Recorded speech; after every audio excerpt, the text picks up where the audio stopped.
안녕하십니까. 혼란한 정치 시사 이야기를 30년 정치부 기자의 촉으로 술술 풀어보는 송국근의 혼술 11월 7일 토요일에 인사드립니다.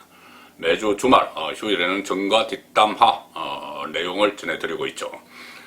지금 정치권에서 가장 핫한 인물은 윤석열 검찰총장입니다. 자, 또 차기 대권 주자이기도 하죠. 윤석열은 범야권에서 지지율 1위, 전체 하면 3위. 일단 대권 주자로 자리매김한 윤석열에 대한 여의도의 관심은 뜨겁습니다.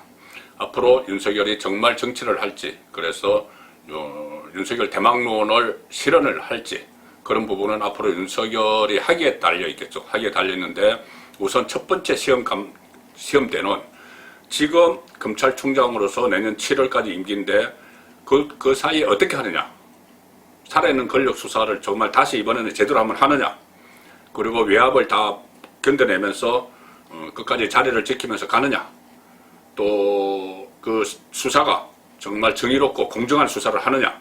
왜 그 부분이 중요하냐 하면, 그 전에 윤석열 검찰총장은 보수 정권에 대한 수사도 했기 때문입니다. 그래서 이번에도 이 살아있는 진보 좌파 정권에 대한 수사를 공정하게 정의롭게 하면은 그때 그 수사도 정말 검사로서 그렇게 했구나, 어떤 정무적 판단에 따른 것이 아니었구나, 그렇게 이야기를, 본인이 이야기를 할 수가 있는 것이죠.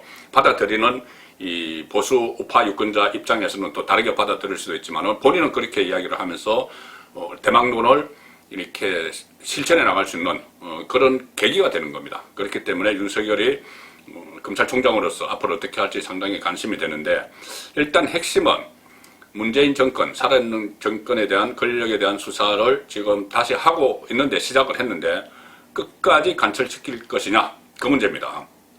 최근에 윤석열 검찰총장이 여러 가지 눈에 띄는 행보들을 했지만, 그 중에 하나가 진천 법무연수원에서 특강을 했었죠. 신임 부장검사 30명을 대상으로 특강을 했습니다. 그곳에는, 진천 법무연수원에는 윤석열과 같이 살아있는 권력 수사를 하다가 좌천이 된 한동훈 검사장이 가 있는 곳이죠. 자, 그 자리에서 윤석열 검찰총장이 이렇게 이야기를 했습니다. 검찰개혁의 핵심은 살아있는 권력 수사다. 살아있는 권력을 수사를 할 수 있도록 만드는 것이 검찰개혁이다. 이렇게 이야기했습니다. 그러면서 검사들에게 자고 오면 하지 말라. 살아있는 권력 수사하는데 자고 오면 하지 말라. 그렇게 이야기를 했죠. 자, 본인은 그렇게 이야기했는데 본인은 행동에 들어갔습니다. 본인이 스스로 행동에 들어갔습니다. 실제로 살아있는 권력 수사를 재개를 했죠. 이것이 시즌1이 울산시장 청와대 부정 개입 의혹 사건, 또 유재수 감찰무마 사건, 조국 일가 비리 사건, 이런 것이 시즌1 살아있는 권력 수사였죠.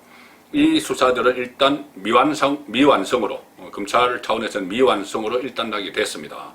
그리고 지금 재판 중인 거죠. 지금 근데 시즌2 살아있는 권력 수사를 윤석열이 노렸던 것은 라임, 옵티머스 같은 대규모 금융 사기 사건이었던 것 같습니다. 특히 라임 사건 같은 경우에는 청와대 연루 의혹이 있죠.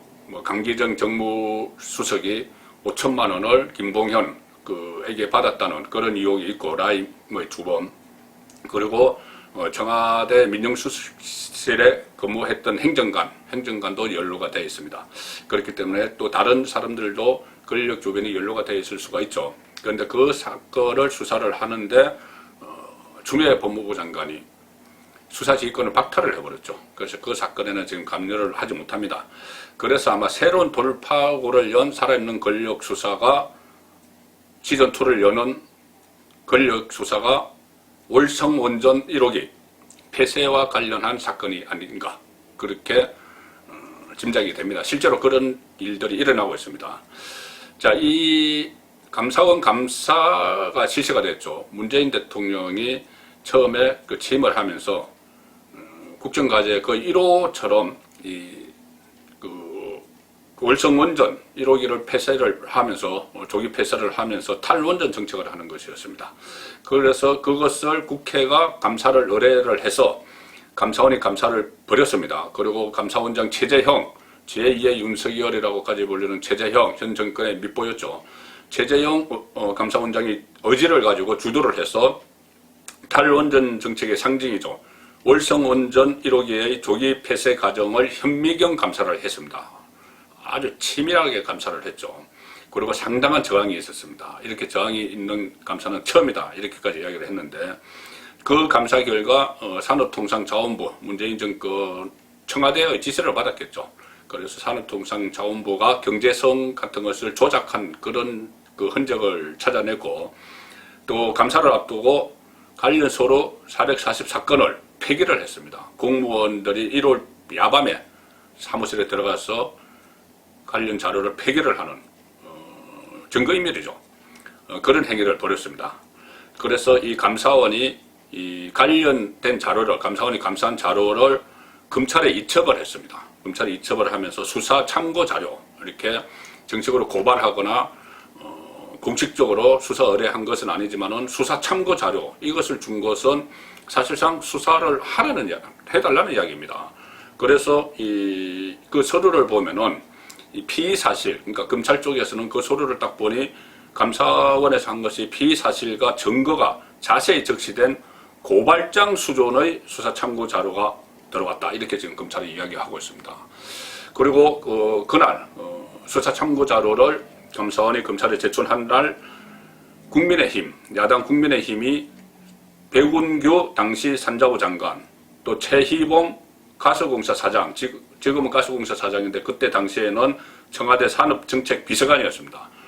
이 사람을 포함해서 12명을 고발을 합니다. 고발을 하는데 이 감사원 감사 결과를 보고 고발을 하는데 고발처가 대전지검입니다. 대전지검. 대전지검은 왜 대전지검이냐? 일단은 이 세종시에 산업통상자원부가 있죠. 그리고 세종시를 관할하는 곳이 대전지검이어서 대전지검에 수사 의뢰를 고발을 했는데 자 공교롭게도 대검지검에는 윤석열 사단이라고 불렸던 인물들이 가 있습니다. 대전지검장부터 이두봉 대전지검장은 윤석열 총장이 서울중앙지검장 시절에 그 밑에서 1차장과 4차장을 했습니다. 그리고 윤석열 검찰총장 체제에서는 대검 과학수사부장을 했죠. 그리고 이 대전지검에서 이 월성 원자력 사건을 실무적으로 지휘할 수사 책임자는 형사 5부장인데 이상현 부장검사입니다. 이상현 부장검사는 윤석열 검찰총장과 같이 과거에 국정원 댓글 사건 그 수사도 같이 했고 윤석열 검찰총장 체제에서 청와대의 울산시장 선거 불법 개입 사건 그것을 수사를 했습니다. 살해는 권력을 수사를 했던 것이죠. 두 사람 다 지검장과 그 형사 5부장. 그런데 이 이두봉, 이상현 이 두 사람은 살해는 권력 수사 시즌 1 때 대전지검으로 자천됐죠. 추미애 법무부 장관이 수사팀을 사실상 해체하면서 다 지방으로 다 보냈는데 그때 이 두 사람은 대전지검에 딱 와 있었습니다. 대전지검에 가 있었는데 결과적으로는 자천이 된 곳 유배지 그곳에서 다시 권력을 향한 수사를 할 수 있는 그런 칼을 쥐게 된 겁니다. 자천된 곳에서 대전지검에서 공교롭게도 산업통상자원부가 세종시에 있기 때문에 자 그 상황에서 이 자천된 곳에서 살아있는 권력 수사 시즌 2를 맞이한 것이죠. 자, 이 두 사람 이두봉, 이상현 왕성한 수사 의지를 지금 과세를 하고 있습니다. 자, 지난 금요일, 목요일 압수수색을 세 군데를 벌였죠. 산업자원부, 또 한수원, 가스공사 사장이 최희봉, 당시 청와대 비서관에 가 있기 때문에 거기 압수수색을 벌였는데 수사 인력을 100명 이상 투입했습니다. 물론 검사는 채 10명이 안 되지만 수사관들까지 합해서 100명 이상을 투입해서 세 군데를 대대적인 압수수색을 벌였습니다. 그런데 그 시점이 자 감사원이 이 수사 자료를 이렇게 검찰에 보내고 또 국민의힘이 고발장을 대전지검에 접수하고 그 이후로부터 불과 2주 만에 대전지검이 나섰습니다. 그리고 윤석열 검찰총장이 국회에서 작심 발언을 하고 그 이후에 첫 방문지가 대전지검이었죠. 그 대전지검을 방문한 지 일주일 만에 대대적인 압수수색에 나섰기 때문에 상당한 수사 의지가 있다. 이렇게 봐야 될 것 같습니다. 자, 이렇게 되니까 여권이 갑자기 화들짝 놀랐습니다. 화들짝 놀라서 맹비난을 쏟아내기 시작합니다. 자, 어떻게 보면 좀 점잖은 이미지의 이낙연 민주당 대표가 나섰습니다. 오늘 신문 일면 톱을 막 장식할 정도로 말들을 쏟아냈습니다. 정치 수사를 하고 있다. 검찰권 남용이다. 위험하고 무모한 폭주를 한다. 야당이 고발한 정치 공세형 사건이다. 이낙연이 그렇게 이야기합니다. 그 밑에 김태년 원내대표 이렇게 합니다. 검찰이 국정 운영에 개입해서 국정 흔들기를 한다. 이렇게 이야기하고 김남국 의원도 한마디 했네요. 헌법과 민주주의에 도전하는 검찰 쿠데타다. 검찰 쿠데타다. 쿠데타는 원래 집권자를 겨냥해서 하는 것이죠. 그래서 집권자가 위험하다는 것을 느끼는 모양입니다. 자, 추미애 법무부 장관 그냥 있을 수가 없죠. 청부수사라고 이야기합니다. 정부의 수사. 국민의힘에 의한 청부수사다 이렇게 이야기하고 정치인 총장이 정부를 공격하고 흔들려고 편파 과잉 수사를 한다. 맹비난합니다. 그래서 아마 이렇게 되면 추미애 장관이 다시 윤석열 검찰총장의 수사지휘권을 박탈하는 것 아닌가. 또 여태까지 해왔던 것처럼 수사팀을 전원 교체해버리는 거 아닌가. 인사권을 통해서. 그런 지금 예상이 벌써부터 나오고 있습니다. 그리고 추미애 장관은 윤석열에 대한 퇴진 압박도 지금 계속하고 있습니다.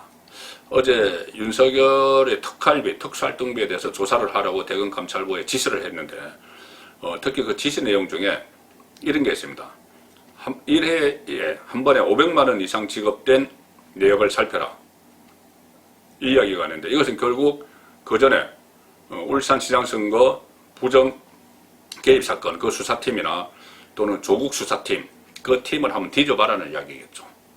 그래서 돈이 다른 데보다 월등히 많은 그 활동 특활비가 갔으면은 이거 봐라 표적 아니냐 뭐 이렇게 이야기하려고 했든지 어떤 뒤를 뒤지는 겁니다.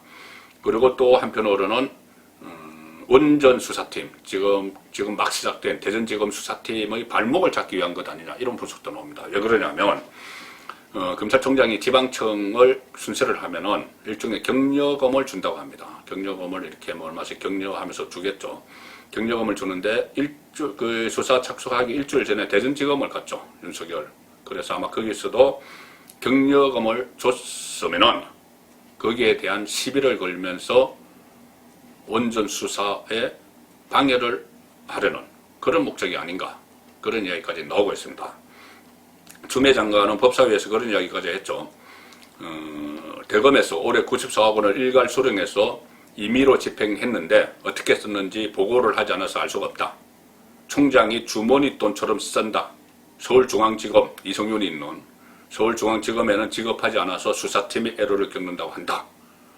그런데 이것은 사실이 아니었습니다. 뭐 일괄 수령에 임의로 집행하는 것도 아니고 다 지금 어떤 체계에 의해서 지검에 다 내려가고 하는 것이고 또 대검이 중앙지검에 돈을 안 줬다고 하는데 언론 취재에 의하면은 월 8천만 원 정도를 지급을 했다고 합니다. 다른 지검들 재경지검을 다 합한 것보다 더 많은 돈이 갔다 이런 이야기가 있고 오히려 이성윤 서울중앙지검장이 조국 공판팀에 속한 조국 그 공소유지를 하고 있는 그 검사들 사례는 권력 수사를 했던 사람들이죠. 그 팀에는 오히려 특활비를 나눠주지 않았다. 이런 말까지 나옵니다. 그러니까 추미애 장관도 못 적었던지 그건 내가 원래 들은 말이었다. 그러니까 뭐 서울중앙지검에 돈이 안 간다는 이야기를 들었다. 그리고 뭐 쑥 빠져나갑니다. 국회에서 그런 말을 하고도 이게 사실이 아닌 것으로 드러나는데도 그냥 빠져나가고 말았습니다.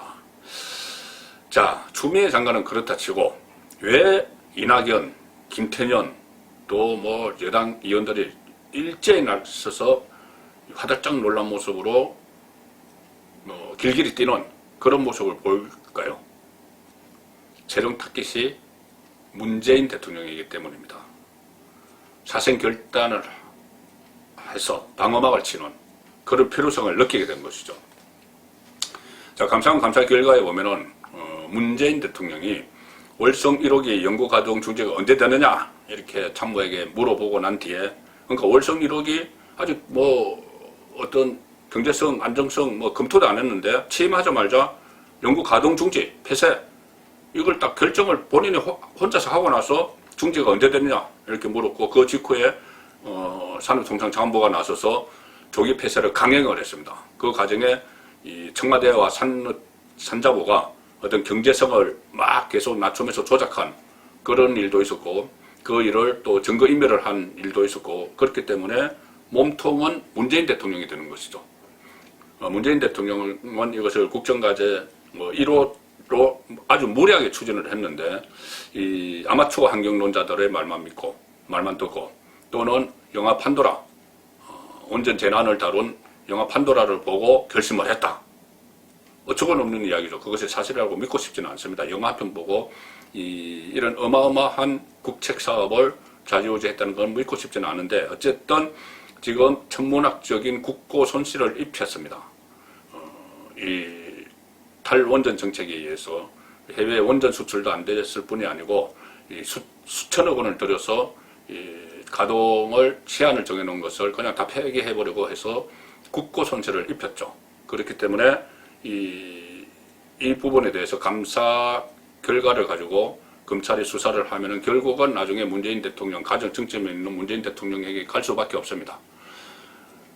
시즌 1 때, 살해는 권력 수사 시즌 1 때 울산시장 불정선거 의혹, 거기에서 몸통이 문재인 대통령이었죠. 사실상 청와대의 7개 부서가 총동원돼서 송철호 문재인 대통령이 형이라고 부른다는 송철호 울산시장 만들기 작업을 했었죠. 그래서 몸통은 문재인이었는데 수사 추미애 장관이 수사 방해를 하면서 지금 그 사건이 흐지부지 되고 있는데 시즌 2 여기도 지금 시즌 1과 같이 몸통은 문재인 대통령 본인입니다. 자, 그래서 윤석열 총장이 이번에는 자신이 뭐 검찰개혁의 핵심이다 이렇게 이야기한 살아있는 권력 수사를 제대로 할 것인지 거기에 대해서 윤석열의 앞날뿐이 아니고 우리 정치 지형도 상당히 바뀔 수가 있습니다. 그리고 지금은 문재인 정권이 임기 말기로 가고 있기 때문에 추미애 장관이 올 1월과는 좀 다릅니다. 아무리 수사를 방해하고 인사권, 감찰권 뭐 막 휘둘러도 수사지휘권 휘둘러도 가령 예를 들어서 지금 대전지검에서 수사하는데 대전지검장과 뭐 담당 부장을 다 빼서 다른 데로 보내고 거기에 또 다른 검사들을 갖다 놓는다 해도 그 검사들이 임기 말기로 들어가는 정권 편을 들어서 제대로 뭐 수사해야 될 걸 안 하고 그렇게는 하지 않을 겁니다. 그렇기 때문에 지금은 시즌 1 정권이 한창 강공 드라이브를 걸던 시절의 시즌 1과 지금 시즌 2 임기 후반기로 가는 시즌 2의 상황은 다르다고 봐야 되겠죠. 그래서 결국은 검사 본능이 작동할 것이다. 어떻게 하더라도 어떤 검사를 갖다 놓더라도 원래 정권이 후반기로 가면은 권력기관들이 순서대로 다 등을 돌립니다. 그런데다가 지금은 특수한 환경까지 만들어졌기 때문에 이 살아있는 권력 수사를 방해하는데 이제는 한계가 생긴 것이죠. 그래서 결국은 앞으로 문재인 대통령의 남은 임기 내내 윤석열 리스크에 시달릴 수밖에 없다. 그런 이야기가 정가에서 파다하게 돌고 있습니다. 송국근의 혼술이었습니다.